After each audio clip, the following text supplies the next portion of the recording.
الحمدللہ نحمدہ ونستعینہ ونستغفرہ ونؤمن بہ ونتوکل علیہ ونعوذ باللہ من شرور انفسنا ومن سیئات اعمالنا من یہدہ اللہ فلا مضل لہ ومن یضللہ فلا ہادی لہ ونشہد ان لا الہ الا اللہ وحدہ لا شریک لہ ونشہد ان سیدنا محمدا عبدہ ورسولہ ارسلہ بالہدی ودین الحق لیظہرہ علی الدین کلہ وکفی باللہ شہیدا فصلی اللہ علیہ وسلم تسلیما کثیرا کثیرا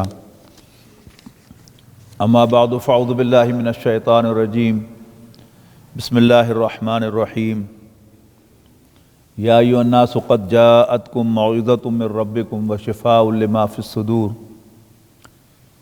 وہدی ورحمۃ للمؤمنین قل بفضل اللہ وبرحمتہ فبذلک فلیفرحوا ھو خیر مما یجمعون۔ محترم بزرگوں، دوستو، عزیزوں اور بھائیوں، آج ہم اپنا ایک بنیادی سبق یاد کرنے چلے ہیں، اور وہ کیا ہے کہ قرآن مجید اس زمین پر اللہ تعالیٰ کی سب سے بڑی نعمت ہے، اور اس نعمت کا شکر ادا کرنا، اس کی قدر کرنا، یہ ہماری ذمہ داری ہے۔ اللہ تعالیٰ نے انسان کو پیدا کیا باقی تمام مخلوقات سے بلند سطح پر۔ اس کے قریب ترین جو مخلوقات ہیں وہ حیوانات ہیں، وہ ہماری ہی طرح کھاتے پیتے اور دوسری جو ہوائج ضروریہ ہیں ان میں سے گزرتے ہیں، سیم جذبات رکھتے ہیں، لیکن انہیں اپنے جذبات پر قابو نہیں ہوتا۔ بھوک لگ جائے کسی جانور کو اور اس کا کھانا بھی اس کی دسترس میں ہو تو وہ کھاوے اپنے آپ کو کھانے سے نہیں روک سکتا۔ اسی طرح پیاس لگ جائے، پانی دسترس میں ہو تو اپنے آپ کو پینے سے نہیں روک سکتا۔ اس پر جنسی خواہش اس کی جاگ اٹھے اور اس کا جن سے مخالف بھی اس کے کانٹیکٹ میں ہو تو جانور کے پاس اندرونی طور پر کوئی طاقت نہیں ہے کہ وہ اپنے آپ کو سیکس کرنے سے روک سکے، ماں سوائے انسان کے۔ انسان یہ تمام جذبات، احساسات رکھتا ہے، لیکن اسے ان کے ایکسپریشن پر اختیار ہے۔ بھوک تو لگتی ہے جیسے جانور کو لگتی ہے، لیکن یہ اپنے فیصلے سے کھاتا ہے، کھانے کے ہاتھوں مجبور نہیں ہے۔ اور باقی جذبات کا بھی یہی معاملہ ہے۔ آپ نے شاید کبھی سوچا ہوگا، ویسے تو اچھا ہے کہ آپ نہ سوچیں، اس لیے کہ یہ فلسفیانہ سوالات جو ہیں یہ انسان کو خام خواہ پریشان کرتے ہیں، لیکن جن کو یہ سوالات جو ہیں وہ ذہنوں میں ابھرتے ہوں ان کو انہیں دبانا نہیں چاہیے، بلکہ اہل علم کے ساتھ بیٹھ کر انہیں پوچھ کر ان کا حل ذہن میں ضرور رکھنا چاہیے، اس لیے کہ یہی وہ سوالات ہیں جن کو سیکولر طبقہ پھر ایکسپلائٹ کرتا ہے اور عام سادہ مسلمانوں کو دین سے باغی کرتا ہے کہ یہ مذہب شذب کچھ نہیں ہے، یہ سب فراڈ ہے، ایسا ہے ویسا ہے، یہ سب اسی کا ایک آگے ہے۔ تو میں یہ سپوز کر رہا ہوں کہ آپ حضرات اور جو حضرات ویڈیو پر یہ خطاب سن رہے ہوں انہیں شاید یہ سوالات جو ہیں ان کے ذہنوں میں ابھرتے ہیں، تو اس کے اعتبار سے میں اس کو ایڈریس کر رہا ہوں کہ اللہ تعالیٰ نے حیوانات کی طرف رسول کیوں نہیں بھیجے؟ اللہ تعالیٰ نے حیوانات پر کوئی کتاب کیوں نہیں اتاری؟ وائی مین اونلی؟ انسان ہی کیوں؟ اس کی وجہ بڑی واضح ہے کہ اللہ تعالیٰ نے جانوروں کو فیصلے کا اختیار دیا ہی نہیں ہے۔ بھوک بھی لگی ہے، کھانا بھی دسترس میں ہے، کھائیں گے، اپنے آپ کو کھانے سے روک ہی نہیں سکتے۔ پیاس لگی ہے، پانی موجود ہے، پینے سے روک نہیں سکتے۔ جن سے مخالف موجود ہے اور جذبہ جنس ذرا ابھر آیا ہے، اب وہ اپنے آپ کو سیکس کرنے سے نہیں روک سکتے۔ ہاں، بیرونی طاقت سے آپ روک لیں، انسان چونکہ آزاد ہے، لہذا اسے تو راہ دکھایا ہے کہ تم نے ادھر جانا ہے کہ ادھر جانا ہے، کہ اس لیے کہ اس کے پاس اختیار ہے کہ ادھر جائے یا ادھر جائے۔ میرے سامنے کھانا ہے، مجھے معلوم ہے کہ یہ کھانا میرا نہیں ہے، آپ کا ہے یا آپ کا ہے۔ جانور کے پاس جب کھانا آ جاتا ہے، اس کو بھوک لگی ہوتی ہے، تو اس کے پاس اختیار نہیں ہوتا کہ وہ اپنے آپ کو کھانے سے روک سکے، اور نہ اسے یہ احساس ہوتا ہے کہ یہ میرا کھانا ہے اور یہ میرے کسی اور بھائی کا کھانا ہے۔ لیکن نمبر ایک اللہ تعالیٰ انسان کو یہ احساس دیتا ہے کہ یہ کھانا تمہارا ہے، یہ تمہارے بھائی کا ہے۔ لیکن ساتھ ہی ساتھ اللہ تعالیٰ اس احساس کے ساتھ انسان کو یہ اختیار بھی دیتا ہے کہ وہ چاہے تو بھائی کا کھانا بھی ہڑپ کر جائے، لیکن اللہ تعالیٰ کہتا ہے کہ میں تم سے پوچھوں گا۔ یہ ہے ہمارا دین، یہ ہے ہمارے یہاں ہدایت کا تصور۔ سورۃ دہر کے آغاز میں اسے یوں کہا گیا کہ هل اتى علی الانسان حین من الدہر لم یکن شیئا مذکورا، کیا انسان پر زمانے میں ایسا وقت نہیں آیا کہ وہ کوئی قابل ذکر شے بھی نہیں تھا؟ انا خلقنا الانسان من نطفۃ امشاج، یقیناً ہم نے انسان کو ملے جلے نطفے سے پیدا کیا۔ اب ممبر پر بیٹھے ہوئے، اب قرآن مجید کے الفاظ ہیں تو اس سے زیادہ ہمارے لیے مقدس الفاظ کوئی نہیں، لیکن اگر مفہوم پر غور کریں کہ ایک بڑی گندی سی چیز ہے جس کا تذکرہ ہے، تو تذکرہ کرتے ہوئے جھجک آتی ہے، لیکن قرآن مجید میں اللہ کا کلام ہونے کی حیثیت سے جس کا ذکر جو ہے وہ ممبر پر محراب پر کرتے ہوئے کوئی شرم محسوس نہیں ہوتی، ویسے کریں گے تو شرم محسوس ہوگی۔ تو یقیناً ہم نے انسان کو ایک ملے جلے نطفے سے پیدا کیا، مرد اور عورت کے نطفے ملتے ہیں تو ایک نئے انسان کی تخلیق کا آغاز ہوتا ہے۔ نبتلیہ، تاکہ ہم اس کو آزمائیں، فجعلناہ سمیعا بصیرا، اس مقصد کے لیے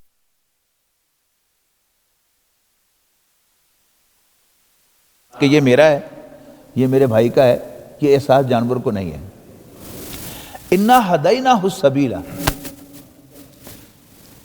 ہم نے اس کو راستہ دکھا دیا ہے، اما شاکرا و اما کفورا، اب اٹس اپ ٹو ہم کہ وہ شکر گزار بنتا ہے یا ناشکرہ بنتا ہے۔ یہ شکر جو ہے یہ انسان کے بڑے بنیادی اوصاف میں سے ہے کہ اگر انسان کسی کا احسان مانتا ہے تو انسان کہلانے کا حقدار ہے، اور اگر کسی کا احسان نہیں مانتا تو سچ پوچھئے وہ انسان کہلانے کا بھی حقدار نہیں ہے۔ تو بنیادی طور پر یعنی انسان کو پتہ چلتا ہے کہ یہاں مجھے ایکس وائی زی نے فیور دیا ہے، پتہ چل جاتا ہے انسان کو۔ لیکن انسان کا جو اگر مزاج درست ہوگے، اس کا دل صاف ہوگا، تو وہ خوشی محسوس کرے گا احسان ماننے میں، اور اگر اس کے مزاج میں کوئی ٹیڑھ آ جائے گا، اس کے دل میں کوئی گندگی آ جائے گی، تو پھر اسے اعتراف کرنے میں، احسان ماننے میں دقت پیش آئے گی، اور احسان فراموشی کر کے، اس فیور کا انکار کر کے فتح محسوس ہوگی کہ ہاں میں نے کمال کر دیا، کسی کو پتہ بھی نہیں چلا اور ساری نیک نامی مجھے مل گئی۔ میں نے کئی مرتبہ آپ کو سنایا ہے امام ابو حنیفہ رحمۃ اللہ علیہ کے بارے میں کہ وہ ایک نائی کو، ایک حجام کو اپنا استاد کہا کرتے تھے کہ وہ میرا استاد ہے۔ شاگرد بڑے حیران ہوتے تھے، اتنا بڑا محدث، اتنا بڑا عالم، تو انہوں نے اس نائی سے کیا پڑھا ہوگا کہ جو اس کو کہتا ہے میرا استاد ہے۔ ایک دن ذرا ریلیکس موڈ میں تھے تو پھر اس کو کہا کہ وہ میرا استاد ہے۔ تو کسی شاگرد نے پوچھ لیا کہ حضرت آپ نے اس سے کون سی کتاب پڑھی تھی؟ تو انہوں نے فرمایا کہ جب میں چھوٹا تھا، میں اس کے پاس ایک بال کٹوانے کے لیے گیا تھا، اور وہ جو پرانا طریقہ ہوتا تھا کہ زمین ہی پر سب کچھ ہوا کرتا تھا، یہ کرسیاں شرسیاں تو بعد کی چیز ہیں، کہ حجام کے سامنے بال کٹوانے والا بیٹھتا تھا، حجام اس کے گرد نہیں گھومتا تھا، بلکہ وہ اس کے سامنے گھومتا رہتا تھا کہ اب ادھر منہ کر لو، اب ادھر منہ کر لو، میری طرف منہ کر لو۔ تو امام صاحب فرماتے ہیں کہ میں نے اس کی طرف پہلے بایاں جو رخ تھا اس کی طرف کر دیا، بائیں سائیڈ اپنے، تو اس نے مجھے بتایا تھا کہ بیٹا نہیں، پہلے دائیں طرف سے بال کٹواتے ہیں۔ تو وہ میرا استاد ہے کہ اس نے مجھے ایک سبق پڑھایا ہوا ہے۔ تو یہ ہے اصل میں شکر گزاری۔ تو یہاں بالکل بنیادی بات کہی گئی کہ ہم نے انسان کو ملے جلے نطفے سے بنایا امتحان لینے کے لیے، اب اس کو راستہ بتا دیا ہے، یعنی دو راستے اس کو سجھا دیے ہیں اما شاکرم و اما کفورا، چاہے تو شکر گزار بن جائے تو چاہے تو ناشکرہ بن جائے۔ اور شکر کے بارے میں بعض آیات تو میں چاہوں گا کہ ہمت کر کے آپ یاد کر لیں۔ ایک تو 5ویں پارے کی آخری آیت ضرور یاد کر لیں، چھوٹی سی آیت ہے، ما یفعل اللہ بعذابکم ان شکرتم و آمنتم۔ اللہ تمہیں عذاب دے کے کیا کرے گا اگر تم شکر گزار بن جاؤ اور ایمان لے آؤ۔ بڑا سستا نسخہ ہے کہ اگر تم شکر گزاری کو اپنے اوپر لازم کر لو، شکر گزار بن جاؤ اور میرے پیغمبر پر ایمان لے آؤ تو سب راستے کھل جائیں گے۔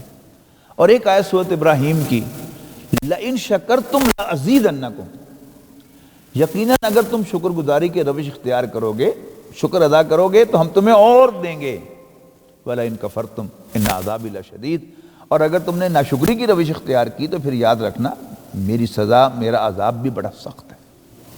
تو میں سمجھتا ہوں کہ اگر ہم ایک ہی چیز اپنے اوپر لازم پکڑ لیں کہ ہم شکر گزاری کے روش اختیار کر لیں، ٹھیک ہے نا۔ راستہ چلتے ہوئے ہمارے ہاں تو بڑی اس معاملے میں بہت کنجوسی ہے کہ راستہ چلتے ہوئے کوئی ہمیں راستہ دے دے تو ہم ذرا ہاتھ اٹھا کر اس کو شکریہ بھی ادا کرنا پسند نہیں کرتے، فاتحانہ انداز میں گزرتے ہیں کہ ہاں میں نے فتح کر لیا اکیلا کہ میں اس سے پہلے گزر گیا ہوں، حالانکہ جاتا کچھ نہیں۔ آپ دروازے میں سے نکلنے لگے اور کوئی اور بھی نکلنے لگا تھا، وہ آپ کے لیے رک گیا تو آپ ذرا یوں کر کے اس کو شکریہ ادا کر دیں، یا زبان سے ہلکی سے آواز میں کہتے ہیں شکریہ، تو سچ پوچھئے بگڑے گا آپ کا کچھ بھی نہیں، لیکن ملے گا جو کچھ آپ کو، اس کا آپ کو خود اندازہ ہو جائے گا کہ اللہ تعالیٰ آپ کے لیے پھر کیا کیا دروازے کھولتا ہے، کیا کیا اپورچونٹیز اللہ تعالیٰ کا آپ کو دیتا ہے، کون کون سی رہنمائیاں اللہ تعالیٰ آپ کی فرماتا ہے۔ یہ آپ کر کے دیکھیے گا، میری طرف سے آج آپ یہ نسخہ لے کے جائیں کہ کسی نے تھوڑا سا بھی فیور دیا آپ کو، آپ اس کا شکریہ ادا کر دیں۔ آپ کی بیوی نے آپ کو ایک گلاس پانی دے دیا، آپ کی بہو نے آپ کو ایک کپ چائے بنا کر دے دیا، آپ کے ملازم نے آپ کے لیے دروازہ کھول دیا، تو شکریہ ادا کر دیں، کچھ نہیں بگڑے گا آپ کا، سچ پوچھئے کچھ نہیں بگڑے گا آپ کا، لیکن ملے گا بہت کچھ آپ کو۔ تو شکر ادا کرنا تو بنیادی بات کہہ دی کہ ہم نے انسان کو ملے جلے نطفے سے بنایا اس کو آزمانے کے لیے، اِنَّا هَدَيْنَاهُ السَّبِيلَ، ہم نے اس کو راستہ دکھا دیا ہے، اما شاکرن و اما کفورا، ناؤ اٹس اپ ٹو ہم، اب یہ اس کا کام ہے کہ وہ شکر گزار بنتا ہے یا ناشکرہ بنتا ہے۔ اللہ تعالیٰ ہم سب کو شکر گزاری کی روش اپنانے کی توفیق عطا فرمائے۔ بڑی خوبصورت روش ہے، بڑا خوبصورت ایکسپریشن ہے، بہت عمدہ کرنے کا کام ہے، بگڑتا کچھ نہیں اس میں انسان کا، لیکن ملتا بہت کچھ ہے۔ تو اللہ تعالیٰ نے کیونکہ انسان کو سیلف کانشیس بنایا، اس کو پتہ چلتا ہے کہ میں کیا کر رہا ہوں، یہ میرا ہے، یہ میرے بھائی کا ہے، یہ صحیح راستہ ہے، یہ غلط راستہ ہے، یہ شکر گزاری ہے، یہ اس نے مجھ پہ فیور کیا ہے تو میں اس کا احسان مان لوں، اور اس کے مقابلے میں وہ کہ جو ناشکری کرتا ہے اس کو اندر سے پتہ چلتا ہے کہ یہ صحیح ہے، یہ غلط ہے، یہی اصل ہدایت ہے، اور اس کے بعد اگر وہ غلط راستہ اختیار کرتا ہے۔ اب چونکہ اللہ تعالیٰ نے انسان کو با اختیار بنایا، یعنی حیوانات ہوں یا باقی جمادات ہوں، یہ سب سیارے، سورج، چاند اور ستارے ہوں، ان سب کو اللہ تعالیٰ نے پروگرام کر دیا ہے۔ اور یہ بڑا آسان لفظ جو ہے، جب سے کمپیوٹر کا کچھ سوجھ بوجھ ہوئی ہے تو پروگرام کا لفظ مجھے ملا ہے، تو یہ بات بیان کرنے میرے لیے بڑی آسان ہو گئی کہ علامہ اقبال نے کہا تھا کہ تقدیر کے پابند نباتات و جمادات، یعنی نباتات، اگنے والے پودے، جمادات، یہ ذرات، یہ فزیکل آبجیکٹس، یہ تقدیر کے پابند ہیں۔ یہاں پر تقدیر سے مراد کیا ہے؟ تقدیر کے تو ہم بھی پابند ہیں، یہ جو ریلیجس معنوں میں صحیح تقدیر ہے، لیکن اس سے مراد کیا ہے کہ اللہ تعالیٰ نے ان کو پروگرام کر دیا ہے۔ اور جو بھی پروگرامر کمپیوٹر کو کوئی پروگرام دے دیتا ہے تو کمپیوٹر کے پاس کوئی اختیار نہیں ہوتا کہ اس میں کوئی جمع تفریق کر سکے، ایون یس نو کرنے کا اختیار نہیں ہوتا۔ تو تقدیر کے پابند نباتات و جمادات، درمیان میں کیا ہو گیا؟ انسان آزاد ہو گیا، اور اس آزادی حاصل کرنے کے بعد بندہ مومن نے اللہ اور اس کے رسول کو مان لیا، اور رسول کی تعلیمات کے اندر اپنے آپ کو پھر اپنے رب کے سپرد کر دیا، اللہ تعالیٰ کے سپرد کر دیا، تو یہ پھر پابند ہو گیا۔ لیکن یہ پابند ہوا اپنے چوائس سے، اپنی آزاد مرضی سے، کہ تقدیر کے پابند نباتات و جمادات، مومن فقط اللہ کے احکام کا پابند۔ اب چونکہ انسان کے پاس اختیار ہے تو اللہ تعالیٰ نے دو طرح سے راستہ انسان کو دکھایا ہے۔ ایک تو شعور بخشا ہے اس کو کہ وہ آزاد ہے، دوسرا اللہ تعالیٰ نے انسان کے اندر ایک روشنی کا چراغ رکھا ہے، جس کو باقاعدہ قرآن مجید میں چراغ کہا گیا ہے، کہ انسان کے دل میں اللہ تعالیٰ نے ایک چراغ روشن کیا ہے، بہت ہی عمدہ روشنی والا چراغ، کہ جس میں کوئی دھواں نہیں ہوتا، زیتون کے پاک درخت سے جس کا تیل لیا گیا ہے، اور اس کی جو چمنی ہے اس فانوس کی، وہ چمکتے ہوئے تارے کی طرح ہے۔ یعنی اگر سمجھیے کہ اگر وہ چمنی جو ہے وہ ہیرے کے ٹکڑوں سے بنے ہوئے ہو تو اس کا ہر پوائنٹ جو ہے وہ چمکتا ہوا تارا محسوس ہوگا، اور اس کی روشنی ملٹیپل ریفلیکشنز کے تحت نکل کے باہر آ رہی ہوگی، جس سے اس کا سینہ منور ہوگا۔ یہ پہلا نور ہے جو اللہ تعالیٰ نے انسان کو عطا کیا ہے۔ اپنے دل میں جھانکے ذرا انسان، تو اس کو صاف پتہ چل جاتا ہے کہ یہ ٹھیک راستہ ہے اور یہ غلط راستہ ہے، یہ شکر گزاری کی روش ہے، پسندیدہ راستہ ہے، اور یہ ناشکری کی روش ہے، ناپسندیدہ راستہ ہے۔ دوسرا کام اللہ تعالیٰ نے کیا، یہ تو اس کے تو اللہ تعالیٰ نے ہر انسان کو بس مسلح کر دیا، ہر انسان کو ایک دل دیا، اور ہر انسان کو اس دل کے اندر ایک روح دی۔ اندر سے انسان محسوس کرتا ہے کہ صحیح راستہ کون سا ہے۔ سورہ قیامہ میں اس کے لیے الفاظ آئے ہیں کہ ان الانسان علی نفسہ بصیرہ، بے شک انسان اپنے آپ کو دیکھ رہا ہے، ولو القی معاذیرہ، خواہ کتنے ہی بہانے بنا لے، کتنی ہی معذرتیں پیش کر لے۔ یہ کیا ہے؟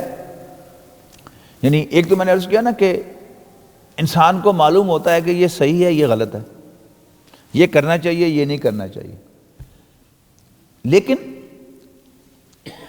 اگر وہ غلط کام کرتا ہے اندر کی اس روشنی کو ڈینائی کرتے ہوئے، تو پھر اسے کوئی چیز اندر سے کاٹتی ہے، جسے ہم عام طور پر ضمیر کہتے ہیں اردو میں، اور انگلش میں سے کانشینس کہتے ہیں۔ ایک کانشیس ہے، ایک کانشینس ہے جو انسان کو اندر سے کاٹتا ہے کہ تم نے غلط کیا ہے، تم نے غلط کیا ہے۔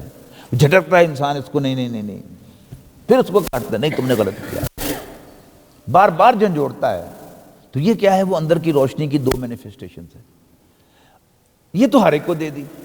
پھر اللہ تعالیٰ نے نوع انسانی کی تاریخ میں ایک پوری جماعت بھیجی ہے انبیاء کرام کی، جن کو روشنی کے بڑی سورسز کہا جا سکتا ہے۔ یوں سمجھیے کہ اگر رات کا وقت ہو اور بالکل اندھیرے میں یہاں پر ایک چھوٹی سی موم بتی بھی جل رہی ہو، تو کچھ نہ کچھ آپ کو پتہ چل جائے گا کہ یہاں کچھ راستے میں رکاوٹ ہے کہ نہیں ہے، یہاں کوئی بندہ کھڑا ہے۔ اندھیرا ہو جائے تو میں یہاں سے لے کر وہاں تک نہیں جا سکتا، میرے ذہن میں ہوگا کہ اکرام صاحب یہاں بیٹھے ہوئے ہیں تو میں ان کو اوائڈ کر لوں گا، تاکہ اصغر صاحب کے ساتھ ٹکرا جاؤں گا، ان کو اوائڈ کروں گا تو پیچھے حکیم صاحب کے ساتھ ٹکرا جاؤں گا۔ لیکن اگر ایک دیا بھی روشن ہو جائے گا تو پھر یہ موٹی موٹی ٹکریں نہیں ہوگی۔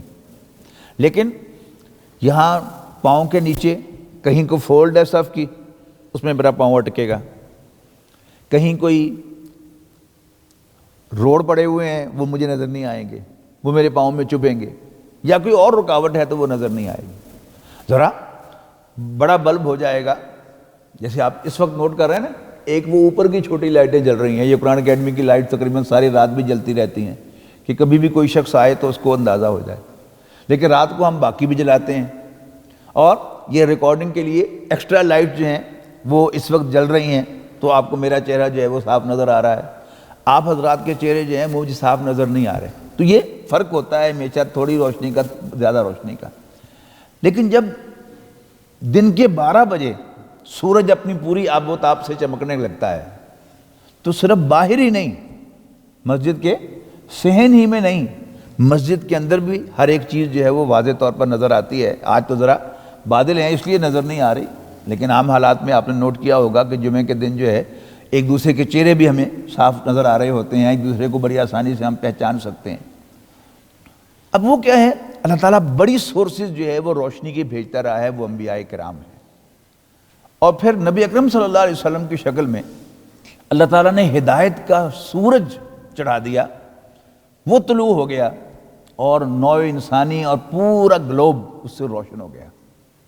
زندگی کے ہر گوشے میں رہنمائی ہمیں عطا ہو گئی، اور نبی اکرم صلی اللہ علیہ وسلم کو جو سب سے بڑی چیز عطا کی گئی وہ قرآن مجید تھا۔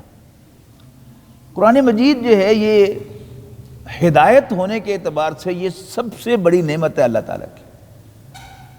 جیسے کسی بھی معاملے میں عام طور پر جنہیں ہم نعمتیں کہتے ہیں، قرآن مجید ان سب کو نعمتیں نہیں مانتا، سرمایہ مانتا ہے۔ اولاد ایک سرمایہ ہے، مال ایک سرمایہ ہے، لیکن یہ اولاد اور مال نعمت اسی صورت میں بنتے ہیں کہ ان کے اندر ہدایت شامل ہو جائے۔ آپ سمجھ گئے ہوں گے کہ کسی کو اللہ تعالیٰ 4 بیٹے عطا کرے، لیکن ساتھ بچوں کی تربیت اور ان کو ریز کرنے کا طریقہ نہ بتائے، نہ سجھائے، نہ سمجھائے، یا ان کی سمجھ میں نہ آئے، تو وہ بچے اپنے باپ کے لیے سب سے بڑی پریشانی بنیں گے جب وہ جوان ہو جائیں گے۔ کوئی کسی کا مال کھائے گا، کوئی کسی کو قتل کرے گا، کوئی کسی کے ساتھ زیادتی کرے گا، یعنی آئے دن تھانوں اور کچہریوں کے چکر وہ کاٹتا رہے گا ان بیٹوں کی وجہ سے جس پر اس نے خوشیاں منائی تھی۔ کیوں؟ ان کو پراپرلی ریز نہیں کر سکا۔ وہی 4 بیٹے اللہ تعالیٰ کسی اور کو عطا کرے اور ساتھ وہ ان کی تربیت کرے تو وہ بیٹے اس کا نام روشن کریں گے۔ جیسے شاہ ولی اللہ رحمۃ اللہ علیہ، ان کے 4 بیٹے تھے، شاہ عبد الغنی، شاہ عبد العزیز، شاہ عبد القادر اور شاہ رفیع الدین۔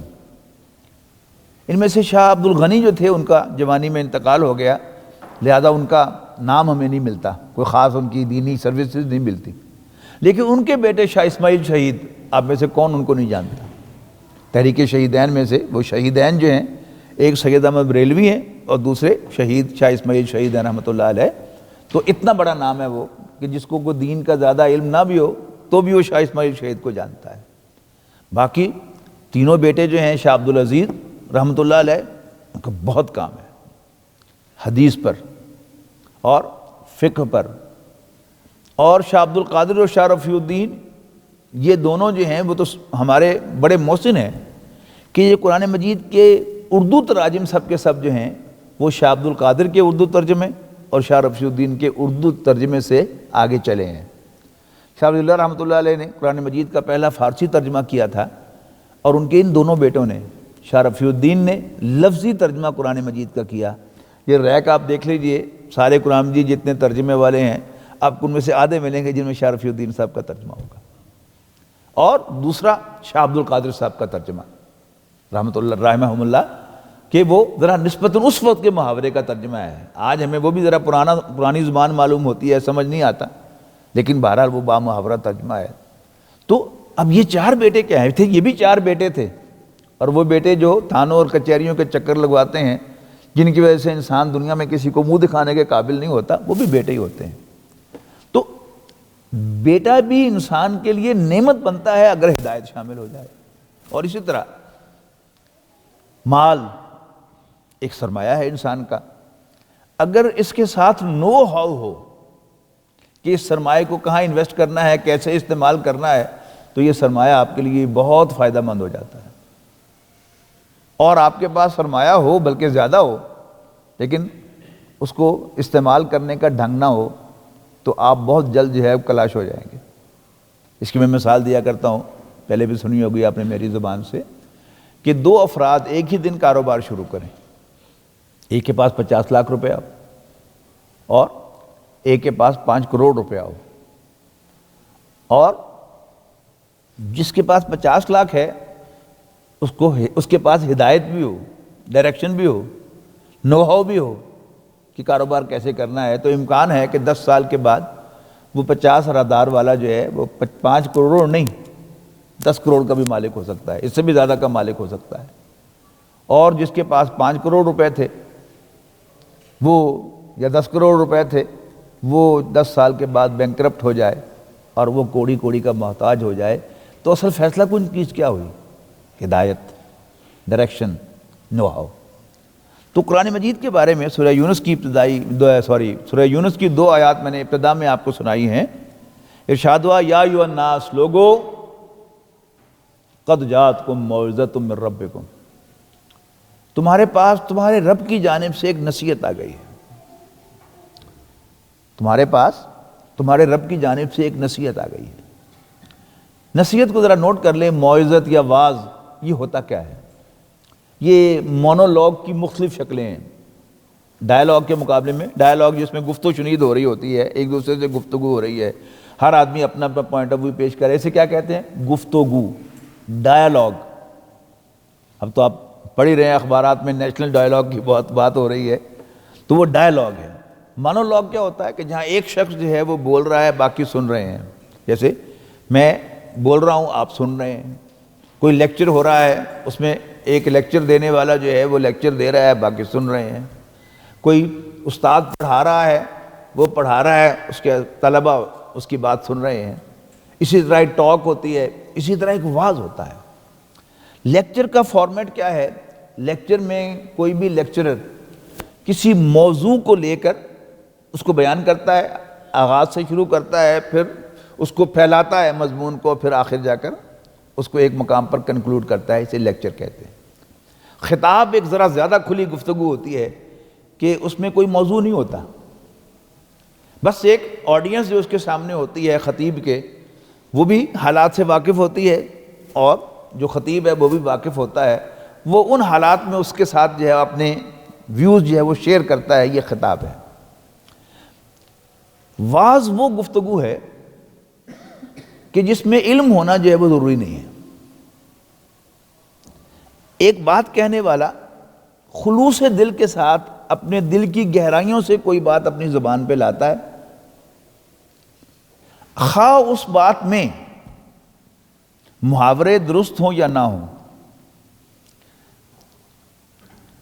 جملے صحیح ہوں یا غلط ہوں، وکیبلری مناسب ہو یا نہ ہو، لیکن کہنے والا خلوص سے ایک بات کہہ رہا ہو، اور سننے والوں سے کوئی شخص کھلے دل کے ساتھ، تعصب سے بالا تر ہو کر اور درمیان میں کوئی اور رکاوٹ دے کر کھلے دل کے ساتھ اس کو سن رہا ہو، تو وہ بات سیدھی اس کے دل میں اتر جائے، تو یہ واعظ ہے۔ قرآن مجید نے اپنے آپ کو خطاب نہیں کہا، لیکچر نہیں کہا، موعظہ کہا ہے، نصیحت۔ باپ اپنے بچے کو لیکچر نہیں دیتا، لیکن جاتے ہوئے ایک نصیحت کرتا ہے جس کو ہم وصیت کہتے ہیں۔ تو آپ غور کریں تو عام طور پر کیا ہوتی ہے کہ آخری سانسوں میں وہ ایک بات کہتا ہے اپنے بچوں سے۔ والد صاحب کے ایک دوست تھے، بلکہ ان کے باس تھے، اللہ ان کو قدر کرامت کرے، تو اپنے بچوں سے آخری بات جو انہوں نے بالکل جو کہی تھی، پڑھے لکھے آدمی تو خود بھی اس وقت بھلے وقت میں وہ ڈبل ایم اے تھے، نے کہا تھا یونٹی از اسٹرینتھ۔ اب یہ کیا ہے؟ ایک نصیحت ہے۔ اگر بچوں نے اس کو پلے باندھا ہو تو پھر والد کے فوت ہونے کے بعد وہ لڑیں گے نہیں۔ اسے کہتے ہیں نصیحت۔ تو قرآن مجید اپنے آپ کو موعظت کہتا ہے، نصیحت۔ سیدھی سیدھی بات کرتا ہے، کوئی علمی نکتے، کوئی پیچدار منطقی باتیں نہیں کرتا۔ لیکن اگر کوئی قرآن مجید کا پڑھنے والا، قرآن مجید کو سننے والا کھلے دل کے ساتھ قرآن مجید کی طرف متوجہ ہوگا، تو قرآن مجید کا پیغام اس کے دل میں اتر جائے گا، اور اسے راستہ سوجھ جائے گا کہ جانا کدھر ہے۔ موٹی موٹی باتیں، دنیا آخرت، جیسے بد اخلاقی، اچھا اخلاق، اس میں کوئی لمبے چوڑے لیکچر دینے کی ضرورت ہے؟ شکر گزاری، نہ شکری، ابھی میں نے آپ سے تفصیل سے گفتگو کی کہ یہ ایک بڑا سادہ سا میسج ہے جو قرآن مجید دے رہا ہے، اما شاکرن و اما کفورا۔ اور اگر انسان اس راستے کو اختیار کرتا ہے، باقی منزل اللہ تعالیٰ خود طے کرا دیتا ہے۔ لئن شکرتم لازیدنکم، اگر تم نے شکر گزاری کی روش اختیار کی تو ہم تمہیں لازماً بہت دیں گے اور دیں گے۔ وَلَئِن كَفَرْتُمْ إِنَّ عَذَابِي لَشَدِيدٌ، اور اگر تم نے ناشکری کی روش اختیار کی تو پھر یاد رکھنا میرا عذاب بھی بڑا سخت ہے۔ تو قرآن مجید کیا ہے؟ موعظت ہے، نصیحت ہے۔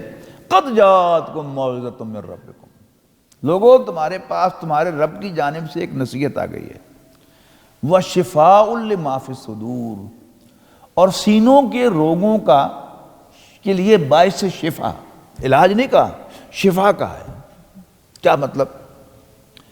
سینے کے روگ کیا ہے؟ ابھی میں نے کہا نا کہ دل صاف ہو تو، لیکن اگر انسان کا دل پولیوٹڈ ہو، گندا ہو، وہ صاف نہ ہو، دھندلایا ہوا ہو، تو پھر اس کو یہ راستہ نظر نہیں آتا کہ شکر گزاری کا راستہ یہ ہے، مجھے یہ راستہ اختیار کرنا چاہیے۔ دل صاف ہوگا تو نظر آئے گا، دل دھندلا جائے گا تو کلیئر میسج نہیں ملے گا، غور کرے گا تو مل جائے گا، اور مزید گندا ہو جائے گا تو پھر اسے راستہ دکھائی ہی دینا بند ہو جائے گا۔ یہ وہ کیفیت ہے جسے علامہ اقبال نے کہا تھا کہ وائے ناکامی متاع کارواں جاتا رہا، کارواں کے دل سے احساس زیاں جاتا رہا۔ جب تک انسان کا ضمیر انسان کو جھنجھوڑتا رہتا ہے تو اصلاح کا چانس ہوتا ہے، شرمندگی ہوتی ہے، اور کبھی اللہ تعالیٰ کو جھٹکا لگائے گا تو وہ راہ راست پر آ جائے گا۔ لیکن جس انسان کو اپنی بری حرکتوں پر فخر کرنا آ جائے، کیا چنگا کیتا میں، یعنی دل اندر سے اس کو ملامت کر رہا ہے اور کہتا ہے چنگا کیتا میں، پھر اللہ تعالیٰ واقعی اس کا احساس یہ بنا دیتا ہے کہ اس کو واقعتاً یہ فیل ہونے لگتا ہے کہ میں نے چنگا کیتا۔ یہ کیا ہے؟ یہ اللہ تعالیٰ کی دنیا میں سزا ہے جو انسان کو مل کے رہتی ہے۔ تو شفال میں جب قرآن مجید کی رہنمائی ملے گی اور اس کے دل میں سے یہ روگ ختم ہو جائیں گے۔ تعصب ایک روگ ہے، حرص ایک روگ ہے، بیماری ہے، لالچ ایک روگ ہے، منافقت ایک بیماری ہے جس کو قرآن مجید نے واضح الفاظ میں کہا ہے کہ فی قلوبہم مرض، ان کے دلوں میں ایک بیماری ہے، ایک روگ ہے۔ تو یہ سب کیا ہیں؟ یہ روگ ہیں، بیماریاں ہیں۔ تو اگر دل بیمار ہوگا تو پھر انسان کو وہ راستہ نہیں ملے گا۔ لیکن بنیادی طور پر وہ خاصیت ہے، اور انسان اب قرآن مجید پر عمل کر کے، قرآن مجید سے ڈائریکشن لے کر اپنے اس دھندلے دل کو بھی صاف کر لیتا ہے تو پھر اس کے لیے راستے کھلتے چلے جاتے ہیں۔ تو شفاء لما فی الصدور، یعنی دل کی بیماریوں میں سے ایک کیا ہے؟ بے یقینی کی کیفیت، پتہ نہیں کی ہو جانا، پتہ نہیں کی ہو جانا، اگلے لمحے پتہ نہیں کیا ہو جائے گا۔ اگر تو اللہ تعالیٰ کا ایمان دل میں داخل ہو جائے گا، قرآن مجید کے ذریعے سے ہم اللہ تعالیٰ کے تک پہنچ جائیں گے کہ اس کائنات کو اللہ تعالیٰ چلا رہا ہے اور وہ دیکھ رہا ہے سب کچھ، اور کوئی چیز اس سے قدرت سے باہر نہیں ہے، تو پھر انسان کہے گا اچھا اللہ نے کیتا ہے تو ٹھیک ہی کیتا ہونا۔ یہ پہلا سٹیپ ہے۔ پھر جب انسان اپنی زبان سے یہ بات کہتا ہے تو پھر اللہ تعالیٰ اس کو سمجھاتا بھی ہے کہ ٹھیک ہوا ہے۔ پہلے جو اس نے ایک ایمان کی بنیاد پر بات کہی تھی، پھر اسے واقعتاً درست معلوم ہونے لگتی ہے۔ اور آپ اپنی زندگی کے اندر جھانک کر دیکھیں، ہم میں سے ہر شخص، کہ وہ واقعات زندگی کے جن کو آپ نے بہت زیادہ ناخوشگوار سمجھا تھا، ناپسند کیا تھا، آج آپ جس مقام پر ہیں اسی بات کی وجہ سے ہیں۔ وہ نیچے ہماری کلاس میں نے یہ تذکرہ کیا تو ایک صاحب جو پروفیشنلی اکاؤنٹنٹ ہیں کہتے ہیں جی بالکل آپ کی بات درست ہے، ایک دفعہ میری نوکری جو ہے وہ چلی گئی، میں بڑا پریشان ہوا کہ میں کیا کروں گا، اس سے بہتر نوکری اللہ تعالیٰ نے مجھے دے دی۔ اور پھر ایک دو مرتبہ ایسا ہوا کہ نوکری ختم ہو گئی، اس میں سے نکلے تو اللہ تعالیٰ نے ان کو بہتر جگہ پر پہنچایا اور فائنینشلی بھی اس سے زیادہ بیٹر ہو گئے، اب وہ ماشاءاللہ اپنا کاروبار کر رہے ہیں، نوکری سے نکل گئے۔ تو اللہ تعالیٰ اپرچونٹیز دیتا ہے اگر انسان شکر گزاری کی روش اختیار کرتا ہے، اور شکر کا مزہ بھی اسی واقعے پر ہے کہ جو آپ کو پسند نہ ہو۔ اگر واقعتاً آپ شکر کا مزہ لینا چاہیں تو ان واقعے پر شکر کیجئے کہ جو آپ کو اچھے نہ لگیں، یہ جانتے ہوئے کہ یہ کیا اللہ نے ہے، اور اللہ تعالیٰ کوئی غلط کام نہیں کرتا، لا علمی میں نہیں کرتا، سب علم ہے اس کے، اور سب کچھ اس کے سامنے ہے، اس نے کیا ہے ٹھیک کیا ہے۔ اور میں سیرت کے حوالے سے یہ بات آپ کو بہت زیادہ وضاحت سے بتا چکا ہوں حال ہی میں کہ نبی اکرم صلی اللہ علیہ وسلم کی سیرت کو بھی اگر آپ دیکھیں تو حضور صلی اللہ علیہ وسلم کی زندگی کے جو ورسٹ واقعات ہیں، انورٹڈ کاماز میں کہہ رہا ہوں، جو ہمیں ورسٹ نظر آتے ہیں، کاش کہ ایسا نہ ہوتا، اوہو، نبی اکرم صلی اللہ علیہ وسلم کو اللہ تعالیٰ نے ان بلند بلندیوں پر جہاں تک ان کو پہنچایا وہ انہی سٹیپ سے پہنچایا کہ ایک جگہ آپ کو ایسے بند گلی میں پہنچا دیا، لیکن پھر وہاں سے نکال کر واپس نہیں کیا، وہاں پر نکال کر اگلے سٹیپ پہ پہنچایا۔ پھر آپ بند گلی میں پہنچے ہیں تو اللہ تعالیٰ نے وہاں سے نکال کر جو ہے پھر اگلا ایک اونچا سٹیپ جو ہے وہ نبی اکرم صلی اللہ علیہ وسلم کو عطا کیا ہے۔ تو شفا کیا ہے؟ اللہ تعالیٰ پر ایمان مل گیا، قرآن مجید تک انسان کی پہنچ ہو گئی تو پھر دل جو ہے یہ کبھی پریشان نہیں ہو سکتا۔ جتنا یقین قرآن مجید پر اللہ تعالیٰ پر ہمارا بڑھتا چلا جائے گا، ہمارے دل میں سکون ہوگا۔ بے سکونی نکلے گی تو قلبی امراض ختم ہو جائیں گے۔ وَشِفَاءٌ لِّمَا فِي الصُّدُورِ وَهُدًى وَرَحْمَةٌ لِّلْمُؤْمِنِينَ، یہ جو دو چیزیں ہیں، معزت اور شفا دل کے امراض کی، یہ ہر انسان کو مل جائے گی، خواہ وہ مسلمان ہو یا نہ ہو۔ جو اللہ کو مان لے گا، کسی بھی سورس سے مان لے، سکھ ہونے کی وجہ سے بابا گرو نانک کے کہنے پہ مان لے، یا عیسائی ہونے کے اعتبار سے وہ بائبل کی بنیاد پر مان لے، یہودی ہونے کے اعتبار سے وہ تورات کی بنیاد پہ مان لے، تو اس کو یہ چیزیں مل جائیں گی قرآن مجید سے۔ لیکن اگلی بات فرمائی ہے وَهُدًى وَرَحْمَةٌ لِّلْمُؤْمِنِينَ، کہ یہ ہدایت اور رحمت ہے ایمان والوں کے لیے۔ یہ کیا چیز ہے؟ کہ قرآن مجید سے بالفعل رہنمائی حاصل کرنے کے لیے اس پر ایمان لانا ضروری ہے۔ جب ہم اس پر ایمان لائیں گے، پھر اس کی ہر ڈائریکشن پر عمل کریں گے، پھر اصل مزہ آئے گا۔ سورۃ اعراف میں ایک بڑی زبردست بات کہی گئی ہے کہ قیامت کے دن کا نقشہ ہے فمن ثقلت موازینہ، یہ بات سورۃ قاریہ میں بھی آئی ہے کہ فمن ثقلت موازینہ، جس کے نیک اعمال کا وزن بھاری ہوگا قیامت کے دن، فمن خفت موازینہ فاولئک هم المفلحون، تو یہ فلاح پانے والے ہوں گے۔ ومن خفت موازینہ، ہاں جن کے وہ نیک اعمال کے وزن ہلکے ہوں گے، فاولئک الذین خسروا انفسهم، یہ وہ لوگ ہوں گے جو اپنے آپ کو گھاٹے سے دوچار کریں گے، اس لیے کہ وہ ہماری آیات پر زیادتی کیا کرتے تھے۔ اب اللہ تعالیٰ کی آیات کیا ہیں؟ یہ اللہ تعالیٰ کی آیات ہیں، ان کا حق کیا ہے کہ ان سے رہنمائی لی جائے۔ یہ قرآن مجید صرف تلاوت کرنے کے لیے نازل نہیں ہوا، یہ تو اللہ تعالیٰ کی ڈائریکشن ہے۔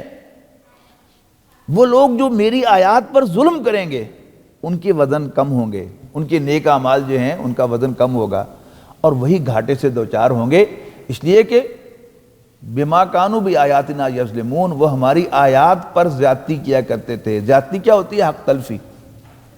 اور حق تلفی کیا معنی کیا ہے؟ فارسی کا لفظ ہے حق مارنا۔ تو ان آیات کا حق ہے کہ ان سے ڈائریکشن لے کر اپنی زندگی کا رخ جو ہے اس کے مطابق کیا جائے، اور اس سے ڈائریکشن نہ لینا وہ کیا ہے؟ وہ ان آیات پر ظلم ہے۔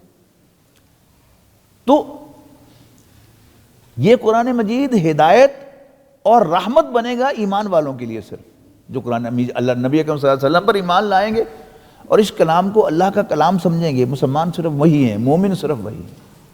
اس کے بعد بڑی زبردست بات کہی گئی ہے قُلْ بِفَضْلِ اللَّهِ وَبِرَحْمَتِهِ، اے نبی ذرا ان کو واضح کر دو کہ اللہ کا فضل اور اس کی مہربانی ہے، فَبِذَلِكَ فَلْيَفْرَحُوا، تو چاہیے کہ وہ اس پر خوشیاں منائیں، هُوَ خَيْرٌ مِّمَّا يَجْمَعُونَ، اس لیے کہ یہ دولت جو قرآن مجید کی شکل میں ہم نے مسلمانوں کو عطا کی ہے، یہ ہر اس چیز سے بہتر ہے جسے لوگ جمع کرتے ہیں۔ حضرت ابوبکر رضی اللہ تعالیٰ عنہ سے روایت ہے کہ نبی اکرم صلی اللہ علیہ وسلم نے ارشاد فرمایا کہ جس شخص کو اللہ تعالیٰ نے قرآن مجید جیسی دولت عطا کی اور پھر اس کے دل میں خیال آیا کہ اس سے بڑھ کر کسی اور کو کچھ ملا ہے، تو اس نے قرآن مجید کی قدر نہیں کی۔ یہ اتنی بڑی دولت ہے کہ جس کو اللہ تعالیٰ نے قرآن مجید جیسی دولت عطا کی اور پھر اس کے دل میں خیال آیا کہ مجھ سے بڑھ کر کسی اور کو کچھ ملا ہے، تو اس نے قرآن مجید کی قدر۔ قرآن مجید کا جو پہلو بھی مل جائے، جس کو اللہ تعالیٰ نے قرآن مجید حفظ کرنے کی ہمت اور توفیق دی ہے، وہ سمجھے کہ میرے ذہن میں، میرے سینے میں اللہ تعالیٰ کا سب سے بڑا خزانہ ہے۔ جس کو اللہ تعالیٰ قرآن مجید کی زبان سکھا دے، وہ سمجھے کہ میرے پاس سب سے اچھی زبان ہے۔ جس کو اللہ تعالیٰ قرآن مجید کا علم عطا کر دے، اس کے بیان کی صلاحیت دے دے، قرآن مجید کی مضامین یاد کرا دے، تو وہ سمجھے کہ I am the richest man, میں سب سے امیر آدمی ہوں کہ میرے پاس سب سے بڑا خزانہ ہے۔ اور اگر ہم ایسا نہیں کرتے تو پھر ہم اس نعمت کی قدر نہیں کر رہے۔